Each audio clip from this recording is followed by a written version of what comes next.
नमस्कार।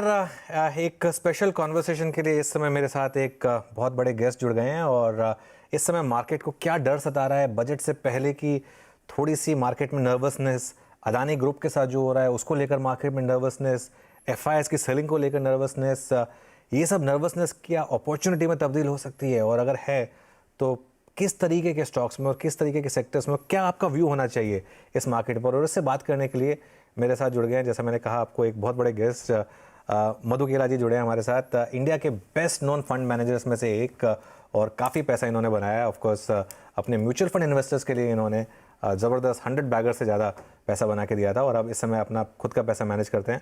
मधु भाई, सबसे पहले तो शुक्रिया जुड़ने के लिए। Anuj, and thank you for having me. बहुत बहुत धन्यवाद। Thank you. तो मधु भाई, सबसे पहले जो सबसे बर्निंग इशू है उसकी बात कर लेते हैं। ये जो अदानी ग्रुप में हो रहा है इसको लेकर मार्केट काफ़ी डरा हुआ है कि क्या इसका कोई कोलेटरल डैमेज है। मतलब अदानी ग्रुप का खुद का भले इंडेक्स में वेट ना हो लेकिन समहाउ मार्केट डरा हुआ है। आपका इस पर क्या व्यू है? अनुज, नॉर्मली पहले तो डिस्क्लेमर बात कर लेते दैट जो भी मैं आपसे बात कर रहा हूँ मेरे क्लाइंट्स का, मेरे दोस्तों का इसमें वेस्टेड इंटरेस्ट हो सकता है। तो जो भी आदमी मेरी सलाह ले रहे हैं वो अपना खुद का होमवर्क करें, जिससे कंसल्ट करना है करें और उसके बाद अपना खुद का व्यू लें, राइट। तो इसमें हम तो फैक्ट की बात करते हैं, मुझे लगता है ओपिनियन का कोई वैल्यू नहीं है, राइट। फैक्ट ये है कि मैं गौतम भाई को पर्सनली काफ़ी सालों से जानता हूँ एंड उन्होंने जो एक एंटरप्रेन्योरियल एबिलिटी दिखाई है which is been very very exceptional over the years, the kind of जिस टाइप का एग्जीक्यूशन उन्होंने ग्राउंड पे किया है। और इस फॉल को छोड़ दें बट अदरवाइज इन्वेस्टर्स ने भी काफ़ी पैसा बनाया है, राइट। उन्होंने, मैंने जो आज ये नंबर ही देख रहा था, करीब 1.55 लाख करोड़ रुपीस उन्होंने एक्विजिशंस में डाले हैं लास्ट 4 साल के अंदर। उनका टोटल डेट करीब 1.8 lakh crore rupees net date है जो उन्होंने आज डिस्क्लोज किया है, राइट। अब अभी ये नंबर को मैं मैच करूं मान लो तो ये पूरा जो डेट है, मेजॉरिटी जो पूरा डेट है वो एक्विजिशंस के लिए लिया है। और ये एक्विजिशन कोई ये नहीं बोल सकता है कि 10 रुपए की चीज का 100 रुपए दे दिया। आप हमेशा आर्ग्यू कर सकते हो कि 90 में होना था कि 100 में होना था कि थोड़ा कम पे लिया हो उन्होंने, ज्यादा पे तो नहीं लिया। ज्यादा पे नहीं लिया, मतलब वो आप भी एग्री करते हो। तो ये जो पूरा डेट है ये एक्विजिशन रिलेटेड डेट है, राइट। और जो एसेट भी खरीदे वो रिलेटेड एसेट्स खरीदे, मतलब कोई ऐसा नहीं कि जाके कि कोई सॉफ्टवेयर कंपनी खरीद लिया, XYZ खरीद लिया। दूसरा जो रिपोर्टेड इबिडा है फर्स्ट क्वार्टर का ही 23,000 करोड़ है, राइट। तो अगर, और उन्होंने जो आज जो गाइड किया है रन रेट के बेसिस पे जो इबिडा है, मुझे लगता है 23,000 करोड़ का 50,000 करोड़ का पूरे साल का इबिडा होगा, बिकॉज इंफ्रास्ट्रक्चर है, प्रिडिक्टेबल है, राइट। ये 50,000 करोड़ 70-80% से पक्का बढ़ सकता है ओवर द नेक्स्ट 3 ईयर्स। तो मैं इन सब फैक्ट्स को देखूँ ना तो मुझे लगता नहीं है कि कोई ग्रुप में स्टॉक प्राइस कुछ भी हो सकते हैं। स्टॉक प्राइस तो लिक्विडिटी, बायर सेलर के ऊपर डिपेंडेंट है स्टॉक प्राइस का, बट आई फील ग्रुप में ऐसे कोई फंडामेंटल कंसर्न मुझे तो नजर नहीं आती। मैं इस पे एक फॉलोअप सवाल पूछता हूँ, उसके बाद हम बाकी बातें करेंगे। एक रिस्क, ये लोग कह रहे हैं कि चलिए ठीक है आपके पास एसेट्स हैं लेकिन क्या वो एसेट्स उतना कैश जनरेट कर रहे हैं जिससे कि आप इस डेट ट्रैप में फंसे ना? और वही बात आप, मैं बोल रहा हूँ ना, किसी के ओपिनियन पे मत जाओ, फैक्ट्स पे जाए। आप फैक्ट्स पे जाओ ना। 23,000 करोड़ का जो रिपोर्टेड इबिडा है वो मेरा ओपिनियन नहीं है, वो रियलिटी है।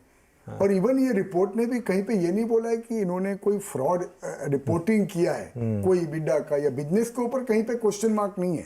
डेट के ऊपर इन द रिपोर्ट डेट के ऊपर है।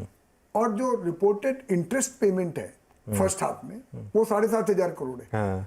तो मेरा 23,000 करोड़ का इबिडा और 7,500 करोड़ का मेरा इंटरेस्ट पेमेंट है।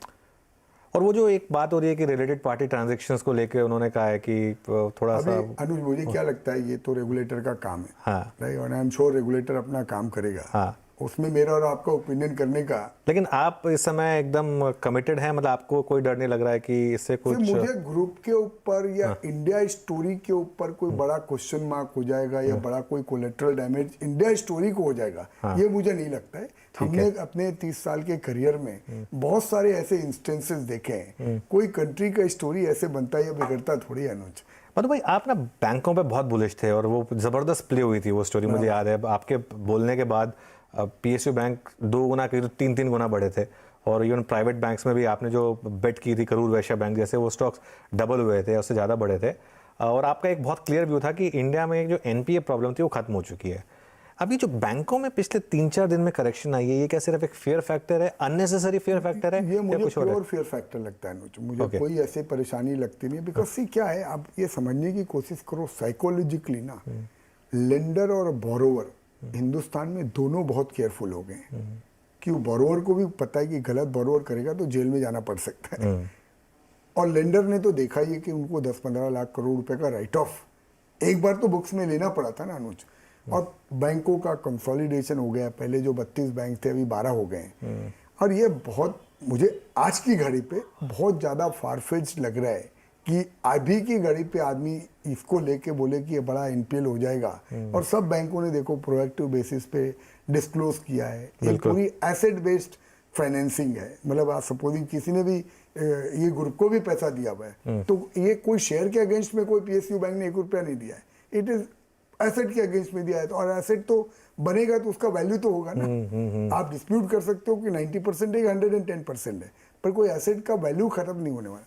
तो मुझे तो लगता है ये जो भी करेक्शन होगा ना अनुज, और आप देखो रिजल्ट्स क्या है, पब्लिक सेक्टर बैंक्स के रिजल्ट सब शानदार आए हैं। आउटस्टैंडिंग है। और आगे का जो आउटलुक भी जो उन्होंने बात किया है वो भी आउटस्टैंडिंग है। उसी में एक्चुअली मैं उसी पे आ रहा था, इतने अच्छे रिजल्ट के बाद भी कोई बैंक शेयर नहीं चला, क्या पहले ही चल गए थे इसके लिए नहीं चला? पहले भी चल गए थे अनुज। और दूसरा है ना, हिंदुस्तान में एक जो चीज हो रही है जो मार्केट ओवरलुक कर रहे हैं ना, कि देखिए 2022 में इंडिया एक स्टैंड अलोन मार्केट था फॉर 2 रीजंस।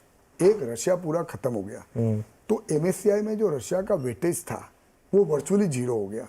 और चाइना का मार्केट ने इतना अंडर परफॉर्म किया कि चाइना का वेटेज बहुत घट गया, तो इसलिए ऑटोमेटिकली इंडिया का वेटेज बढ़ गया। अब मैं इंडिया का वेटेज अगर मेरा बढ़ा, मैं सपोज एक पोर्टफोलियो में मैं कोई स्टॉक लेता हूँ और वो 5 गुना हो जाता है, बाकी मेरा पोर्टफोलियो घट जाता है, तो मैं क्या करूंगा? मैं स्टॉक थोड़ा ट्रिम करोगे, हाँ, और मैं अपना पोर्टफोलियो को रिबैलेंस करूंगा ना। बिल्कुल, हाँ। हिंदुस्तान में पूरे फॉरेनर्स ने यही किया है, हाँ, ठीक है, कि मैंने थोड़ा ट्रिम किया, इसलिए फॉरेनर की सेलिंग आई। और अब यह है जब चाइना अभी China is starting to do well, उनका 40% मार्केट भाग गया बराबर। तो अब अगर मेरा वेटेज वहां कम हो गया तो मैं क्या करूंगा?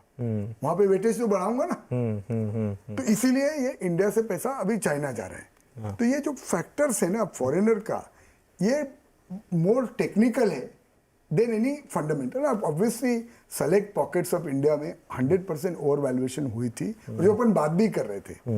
इसीलिए हमको तो जो पसंद है वहां पे जहां मार्जिन ऑफ सेफ्टी है। चलिए एक काम करते हैं, छोटा सा ब्रेक लेते हैं और ब्रेक के बाद वापस आएंगे और मधु भाई से बाकी बातें करेंगे बजट और मार्केट को लेकर।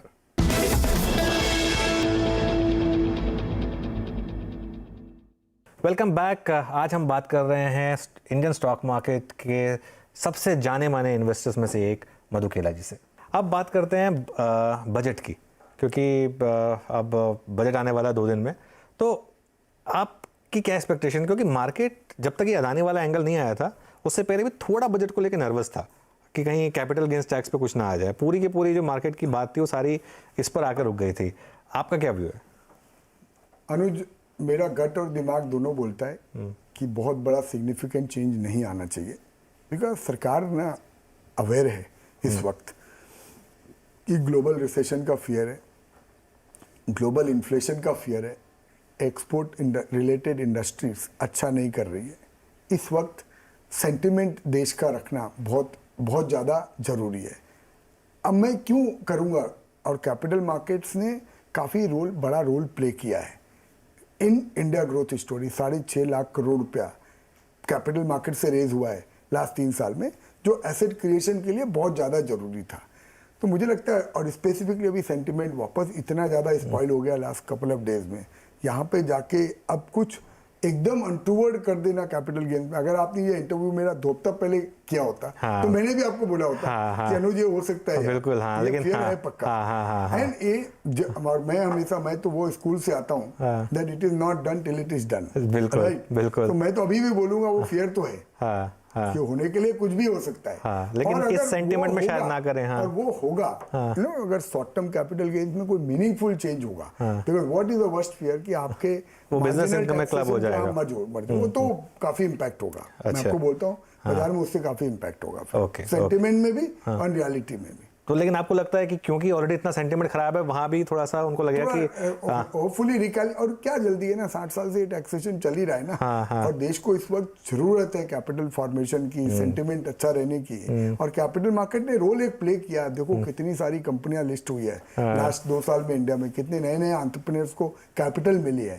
तो हेल्दी कैपिटल मार्केट सरकार के लिए भी, और ये जो टैक्स में आप बॉयंसी देखते हो, ये तो बिजनेस की बॉयंसी की वजह से रिफ्लेक्शन है ना, बिजनेस की बॉयंसी की वजह से टैक्स में बॉयंसी है ना। बिल्कुल। तो नहीं, शॉर्ट टर्म ठीक है, लॉन्ग टर्म में कुछ छेड़छाड़ होगा? लॉन्ग टर्म में अगर 1 का 2 साल हो जाएगा तो मुझे लगता है ज्यादा कुछ नहीं होगा, उससे फर्क नहीं पड़ेगा। कुछ बढ़ जाए, टेन्योर बढ़ने से फर्क नहीं पड़ेगा, ज्यादा नहीं फर्क पड़ेगा। लेकिन अगर रेट भी बढ़ गया तो वहां पे भी 10% है जैसे, वो तो फिर पूरा ही रिबैलेंस करना पड़ेगा ना। आप ये नहीं बोल सकते हो कि मैं लॉन्ग टर्म भी 10 का 15 कर दूं और शॉर्ट टर्म भी 15 रखूं। हाँ, वो थोड़ा तो हो नहीं सकता है। नहीं, क्योंकि मैं इसलिए कह रहा हूँ मधु भाई, क्योंकि क्या मार्केट को अब एक मेंटली प्रिपेयर हो जाना चाहिए कि चलिए इस बजट में ना हो, भले ही अगले में हो, लेकिन उसमें एक इस तरफ तो हम जा रहे हैं। लाइटर से अगले की अगली बार बात करेंगे, अभी तो यार ये डे टू डे सर्वाइवल है। आई नो चलिए ठीक है। तो इस समय ये रिस्क है एक मार्केट के लिए, और मेरे हिसाब से हो सकता है वो रिस्क परसेंटेज वाइज रिड्यूस हो गई वो, but it is not gone away.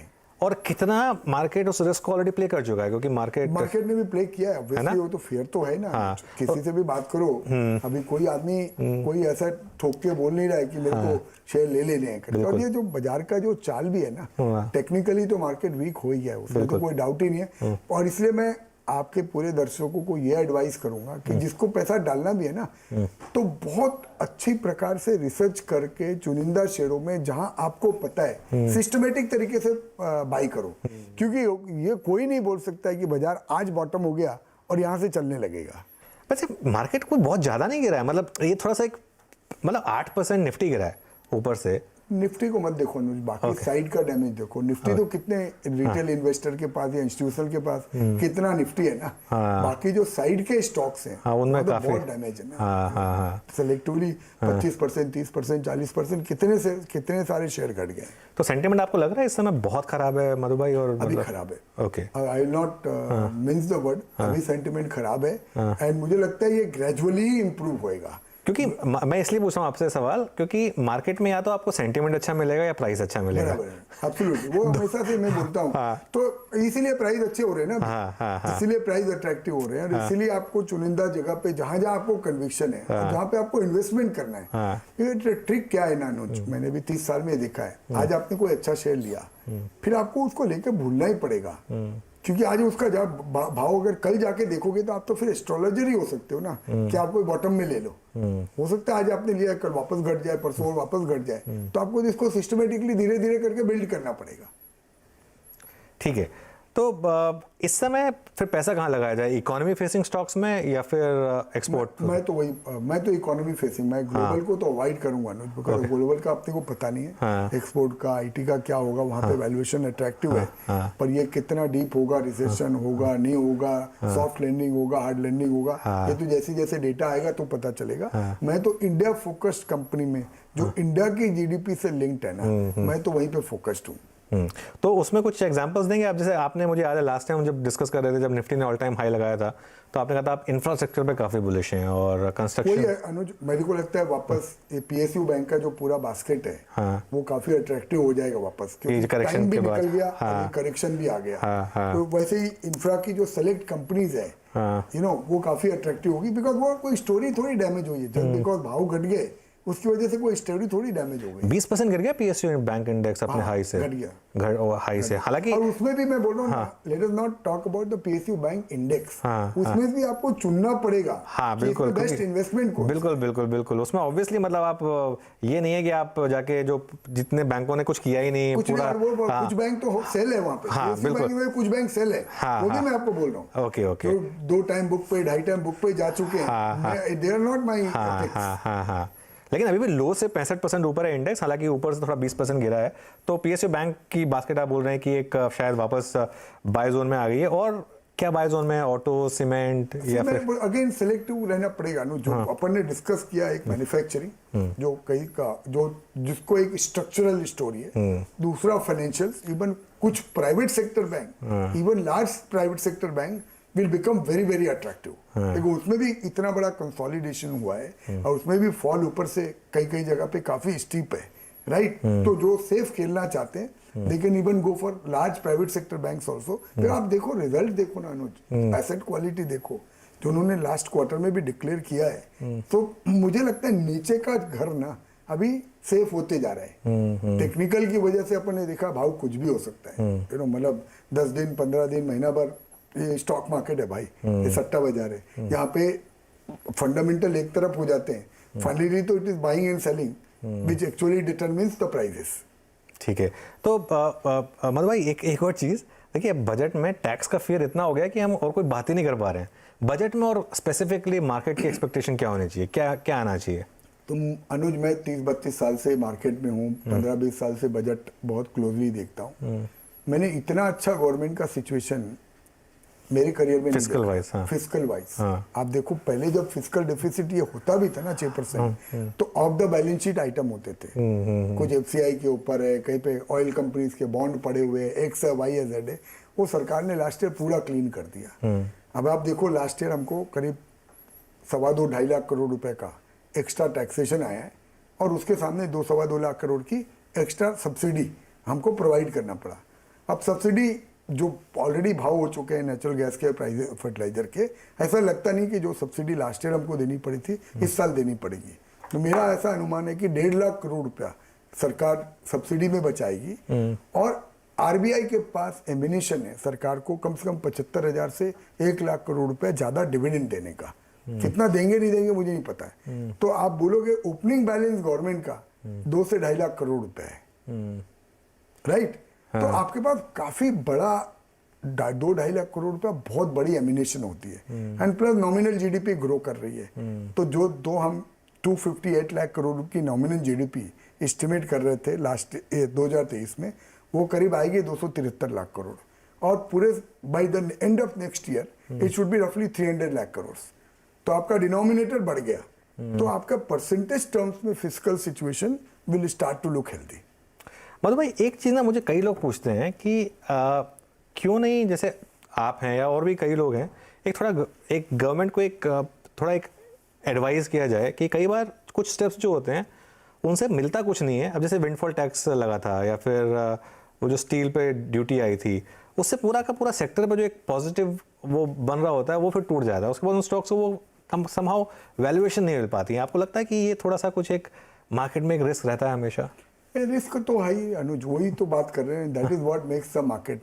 And I think Anuj, मैं तो पर्सनली ऐसा कोई पोजीशन में नहीं हूँ कि हम कोई गवर्नमेंट का डिसीजन फंडामेंटली अल्टर कर सकें। उनका एक अपना थॉट प्रोसेस है, उनके काफी सारे रीजंस कंस्ट्रेंट होते हैं, काफी कंस्ट्रेंट होते हैं, मार्केट के अलावा भी देखना होता है उन्हें ऑब्वियसली। तो सिर्फ रिएक्ट कर सकते हैं, हम तो प्रोएक्टिव बेसिस पे ये नहीं बोल सकते कि ऐसा होना चाहिए। It may be my wish list कि सरकार ने इस बार कैपिटल गेन्स को कुछ नहीं करना चाहिए, पर अब वो करेंगे कि नहीं करेंगे ये तो मुझे पता नहीं है ना, मैं उसको इन्फ्लुएंस कर सकता हूँ, तो मैं तो रिएक्ट ही करूंगा। एक आखिरी मुझे जो एक इशू आपके साथ एड्रेस करना है, पिछले साल एफआईआईज ने बहुत बेचा मार्केट में, लेकिन लगातार उसको डोमेस्टिक ने काउंटर किया। बराबर। एक मुझे मेरी बात हो रही थी प्रशांत जैन जी से, उन्होंने मुझे बोला कि अनुज, इस साल मार्केट में एक रिस्क ये है कि पिछले साल स्टार्टिंग पॉइंट अलग था और फिक्स इनकम में कुछ भी नहीं मिल रहा था, इसके लिए रिटेल का बहुत लमसम पैसा आ रहा था। इस साल फिक्स डिपॉजिट में आपको 8% रिस्क फ्री मिल रहा है और प्लस वैल्यूएशन में है, तो वो रिस्क है, पक्का रिस्क है। क्योंकि पिछले साल की तरह अगर फॉरेनर की सेलिंग इस बार मार्केट में आई तो 100% मार्केट घटेगा। मतलब इस बार उतना एमिनेशन लोकल पब्लिक के हाथ में नहीं है कि वो उसको काउंटर कर सके। तो ये कह देना कि अब हमको एफआईआईज की जरूरत नहीं है, और ये थोड़ा ये नहीं है, वो सब बुलशिट है। मतलब आई डोंट थिंक वो कभी बोलना भी चाहिए। एफआईआई की जरूरत कैसे नहीं है, उनका 6-6.5 लाख करोड़ रुपया अभी भी इंडियन मार्केट में लगा हुआ है, which is very substantial part of the overall market capitalisation, और उनका इन्फ्लुएंस था, है और रहेगा। चलिए, तो जाते जाते एक आपका आखिरी जो हमारा रिटेल, क्योंकि हमारी पूरी ऑडियंस रिटेल है और खासतौर से जो छोटे शहरों में या जिन्होंने स्टॉक मार्केट में इतना पैसा बनाया है, उनके लिए आपकी क्या एडवाइस होगी? इस गिरावट से घबराए नहीं अनुज की अपना सेम्बलेंस ना खोए। एक पोर्टफोलियो जो एलोकेशन आपने तय किया है कि मैं फिक्स्ड इनकम में इतना डालूंगा, रियल एस्टेट में इतना डालूंगा, थोड़ा गोल्ड लेके रखूंगा, थोड़ा इक्विटी लेके रखूंगा, वो एलोकेशन को फॉलो करें। अगर सपोजिंग आपका इक्विटी पोर्टफोलियो बहुत घट गया है तो ऑब्वियसली फिर दूसरी जगह से हटके आप ये यहाँ पे इक्विटी में बढ़ा दें। अगर आपका इक्विटी पोर्टफोलियो बहुत बढ़ गया है और फिक्स्ड इनकम बाकी एसेट क्लास घट गई है तो वहाँ पे आपको शिफ्ट करना चाहिए। तो ओवरऑल एसेट एलोकेशन फॉलो करें। दूसरा biggest advice which I want to give कि भैया ये शेयर बाजार ना कोई सट्टा बाजार नहीं है। यहाँ पे लखपति और करोड़पति ओवरनाइट बनने का ख्वाब ही देखना गलत है। बिल्कुल राइट। तो आप सिस्टमेटिक तरीके से, जैसे आप कोई गोल्ड लेते हैं, जैसे आप कोई रियल एस्टेट लेते हैं, जैसे आप बैंक में पैसा डालते हैं, तो आपका एक रीजनेबल एक्सपेक्टेशन होता है।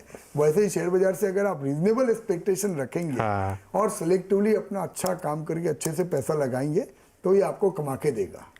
बिल्कुल। एक कहावत थी ना, it took me 20 years to become an overnight success. तो उसके पीछे वो मेहनत ऑब्वियसली ज़रूरी है। और मधु भाई ने भी वो काफ़ी मेहनत की है। किसी दिन बैठेंगे और एक शो करेंगे स्पेशली जिसमें वो सब बताएंगे जिस तरीके से इन्होंने स्टार्ट की थी और किस तरीके से मार्केट में इन्होंने इतना पैसा बनाया। लेकिन मधु भाई शुक्रिया जुड़ने के लिए, आज जो सारी बातें रखने के लिए। Thank you so much. Thank you. तो ये शो को यहीं समाप्त करते हैं। थैंक यू सो मच और जुड़े रहिए CNBC आवाज़ के साथ।